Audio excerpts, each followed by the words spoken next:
Plusieurs grosses nouvelles concernant Alimentation Couche-Tard, le géant québécois des dépanneurs. On a eu les résultats financiers et également, ce qu'on a eu aussi, c'est un changement de garde, l'annonce d'un changement à la haute direction. Ça va se faire à l'automne prochain, une transition en douceur, évidemment, là, mais Brian Hannasch, qui est là depuis 10 ans, est quand même une fiche assez impressionnante là, lors de son passage chez Couche-Tard.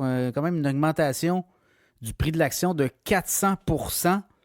Et on a acquis, durant son règne de 10 ans, là, 7800 magasins. Donc, on a quand même grossi beaucoup sous l'ère Brian Hannasch. Et là, c'est Alex Miller qui est aussi dans la haute direction de Couche-Tard depuis un certain temps.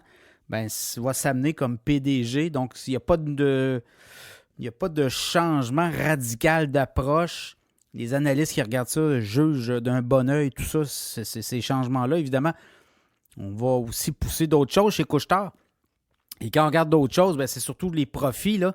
Dernier trimestre, les derniers 3 mois, ben, on a eu quand même une baisse importante des profits. 453 millions de dollars US de profit net. Même trimestre l'an dernier, c'était 670 millions. Donc, voyez-vous, là, une baisse importante. Et tout ça s'explique. Inflation, les gens dépensent moins. On est moins porté par certains achats qui pourraient être impulsifs en dépanneur. L'essence aussi, il y a du transport routier qui est moins important sur les routes aux États-Unis qu'on dit. Donc ça a un impact. Et ça s'explique aussi les ventes d'essence. Le télétravail aussi. L'inflation qui fait mal. Donc, ça, on dit les ventes de tabac, mais on dit qu'on est en train de faire tranquillement là, migrer vers d'autres produits de tabac très populaires aux États-Unis, entre autres. Donc, voilà, Couche-Tard qui est sous pression. Qu'est-ce qui pourrait arriver pour Couche-Tard? Oui, on comprend qu'on a quand même beaucoup de liquidités. On est capable de continuer la progression des acquisitions. Il y a de l'organique aussi, mais on va y aller par acquisition aussi. Et là, est-ce qu'on va nous sortir le fameux lapin du chapeau? Couche-Tard, il y a quelques années, nous avait quand même annoncé qu'on voulait acheter Carrefour en France. Ça n'a pas eu lieu. Le titre boursier s'est fait brasser. Il y avait des opportunités d'achat là. Il y a encore des opportunités d'achat selon moi. Je regarde le titre de Couche-Tard autour des 77, 78 $. Et c'est un titre qui va remonter. On était autour des 85 plus tôt cette année, 85-86 au mois de février. Depuis un an, c'est un titre qui est quand même en progression. On était à 65 $ il y a un an. On est rendu à 77. Oui, il y a eu des hauts, il y a des bas. Mais Couche-Tard, c'est ça. Il y a de la volatilité aussi.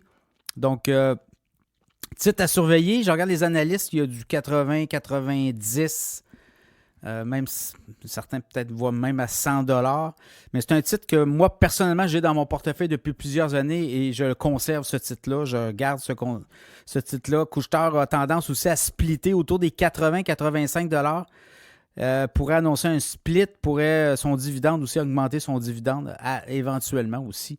Donc voilà, Couche-Tard très, très fidèle à ses actionnaires. On aime récompenser. C'est dans la philosophie d'Alain Bouchard là, de récompenser les actionnaires de l'entreprise régulièrement. Il y a eu plusieurs splits. Et si vous aviez une action de Couche-Tard au départ, lors de la fondation et lorsqu'on est parti à la bourse, c'est 48 actions que vous avez dans votre portefeuille aujourd'hui. Pensez-y. Là. Donc, Couche-Tard a fait largement le boulot pour les actionnaires au cours des dernières années. Je pense que c'est un titre qui va rebondir éventuellement. On n'a pas vu encore l'étendue de Couche-Tard. Alors voilà, aux États-Unis, le marché des dépanneurs très fragmenté.